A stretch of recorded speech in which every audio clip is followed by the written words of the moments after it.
السلام عليكم ورحمة الله وبركاته وإذن السلامي سومالي محمد ملك استددون كجوكتين وولاشين أبحر سمائي مركلي تلدي تلادة أسبوع وحن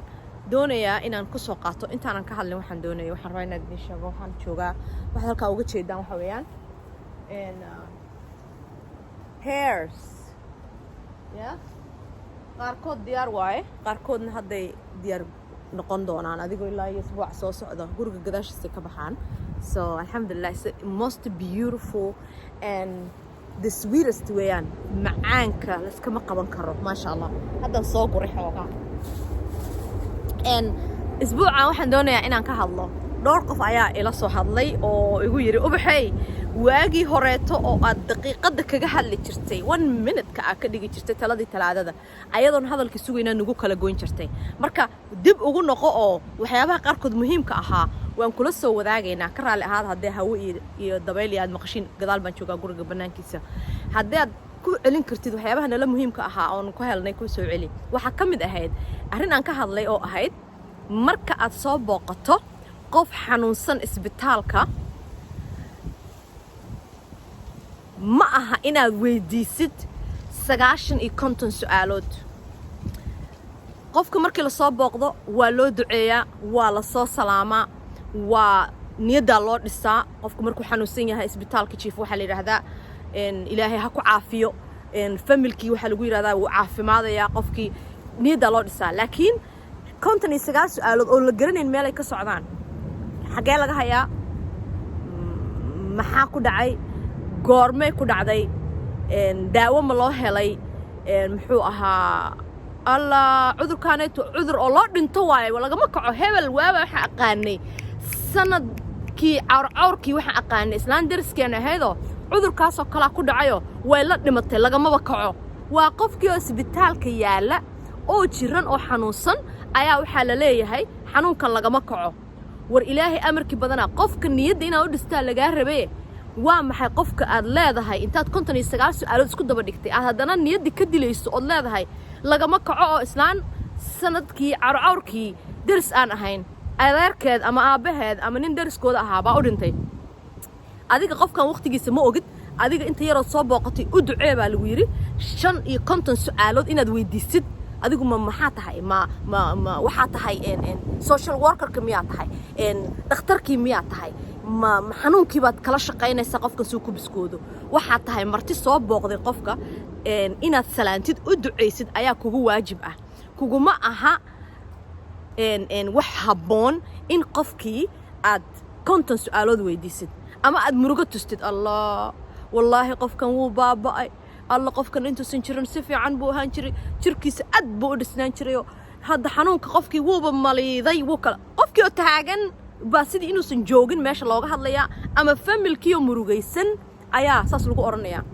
gabar odageedii jiran yahay waxa lagu oranayaa allah yaantaaneeto wallahi billaah waa laga naxayaa ama ka kici waayaa who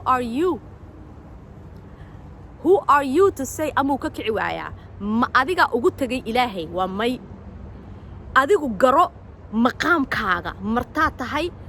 waad u timid qofkan waad soo booqatay ducadii u akhri waajibkii aad soo gudatay oo inaad soo booqatay ahayd gudo jazaakallahu khayran ajir allah ka siiyo dhabada ku dhac irida ka bax dib meeshan hadal iyo inaad ka hadashid iyo inaad qofkii sidoo u eegaya wax ka sheegtid iyo inaad qalbiga ka dishid iyo howlahaas maaha wax 59 su'aalood meel u socdaa la garanay ma aha adiga mid ku taala marka walaalayaalow aanu iska dayno in aan qofka intaan soo booqano isbitaalka ugu imaano aan su'aal raaxada kaga ceshino interview aan cidina ku weydiisan oo cidina ku soo hayr gareen aad adigu kala hadasho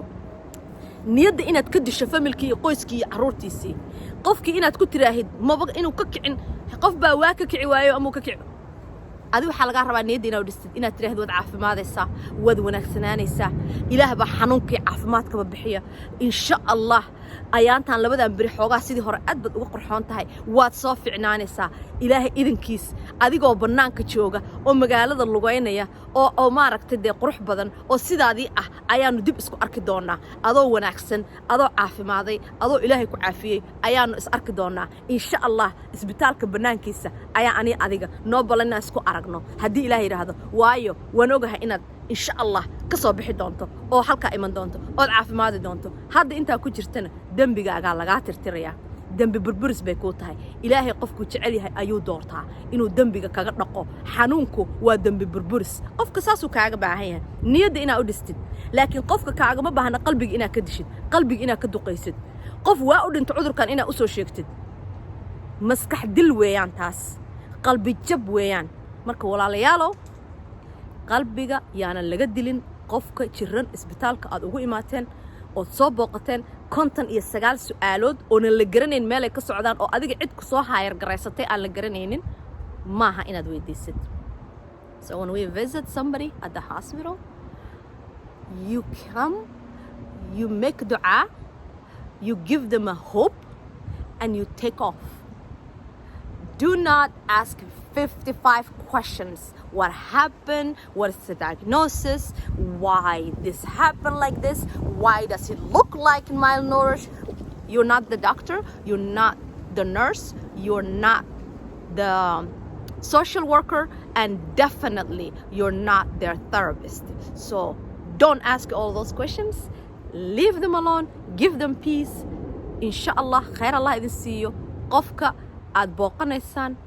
u duceeya si wanaagsan ula hadla intaas ka bacdina waxaan idin oranayaa ilaahay idin barakeeyo ilaahay idin guuleeyo. Don't forget to subscribe, please. Subscribe. Thumbs up. Share the video. La share garee asxaabahaaga dee lacag maaha subscription-ka, you know. So